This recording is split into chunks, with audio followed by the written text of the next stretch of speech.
GHMC council సమావేశం రసాభాసగా మారింది. BRS ఎమ్మెల్యేలు కార్పొరేటర్ల మేయర్ పోడియం ముందు ఆందోళనకు దిగారు. మేయర్ రాజీనామా చేయాలని డిమాండ్ చేశారు. బీఆర్ఎస్ తీరుపై మేయర్ విజయలక్ష్మి ఆగ్రహం వ్యక్తం చేశారు. సంఖ్యాబలం లేకున్నా మేయర్ గా కొనసాగడంపై బీఆర్ఎస్ అభ్యంతరం వ్యక్తం చేస్తుంది. సభ్యుల నినాదాల మధ్య సీట్లోంచి వెళ్లిపోయారు మేయర్.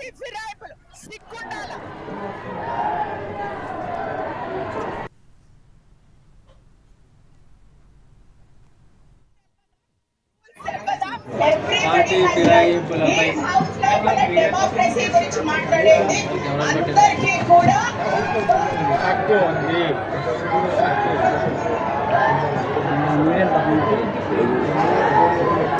జీహెచ్ఎంసీ కౌన్సిల్ సమావేశానికి ముందు బీఆర్ఎస్ ఎమ్మెల్యేలు కార్పొరేటర్లు ఆందోళన చేశారు. సభలో సంఖ్యాబలం లేకున్నా మేయర్ డిప్యూటీ మేయర్ గా కొనసాగుతున్న వారు రాజీనామా చేయాలని డిమాండ్ చేశారు.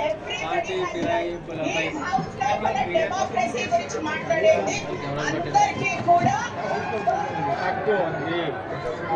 బీఆర్ఎస్ హయాంలో ఎమ్మెల్యేలు ఇతర పార్టీల నుంచి వచ్చి మంత్రులు కాలేదా అని ప్రశ్నించారు మేయర్ విజయలక్ష్మి. ఇప్పుడు బీఆర్ఎస్ కార్పొరేటర్లు తనను రాజీనామా చేయాలని డిమాండ్ చేస్తూ ఉంటే తనకు నవ్వొస్తుందని అన్నారు. ప్రజా సమస్యలపై చర్చించకుండా రాజకీయ అజెండాతో బీఆర్ఎస్ బీజేపీ కార్పొరేటర్లు వచ్చారని ఆరోపించారు.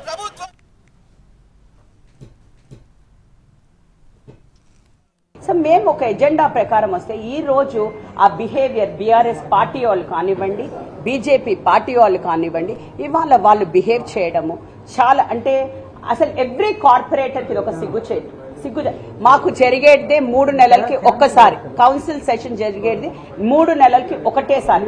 మీరు రిజైన్ చేయాలా మీ నాన్నగారు లాగా అంటే అది వేరే, లోక్సభ వేరే, మరి బీఆర్ఎస్ పార్టీ లోపల ఎందరు రిజైన్ చేసి అదే మీకు తెలవాలి. ఇంకా మళ్ళీ నన్ను రిపీట్ చేయలేదు. ఎందుకంటే ఈ రోజు బీఆర్ఎస్ పార్టీకి వచ్చిన ప్రతి ఒక్క ఎమ్మెల్యే కూడా చాలా మంది ఎమ్మెల్యేలు కూడా మరి ఇతర పార్టీల నుంచి వచ్చి రిజైన్లు చేయకుండా ఎమ్మెల్యేలుగా కంటిన్యూ అవ్వకుండా మినిస్టర్ లాగా బాధ్యతలు వహిస్తూనే మరి ఈ రోజు వాళ్ళు కౌన్సిల్ లోపల కూర్చుని ఒక మేయర్ని డిప్యూటీ మేయర్ని మీరు రిజైన్ చేయమంటుంటే నాకు కొంచెం నవ్వొచ్చిందండి. నాకు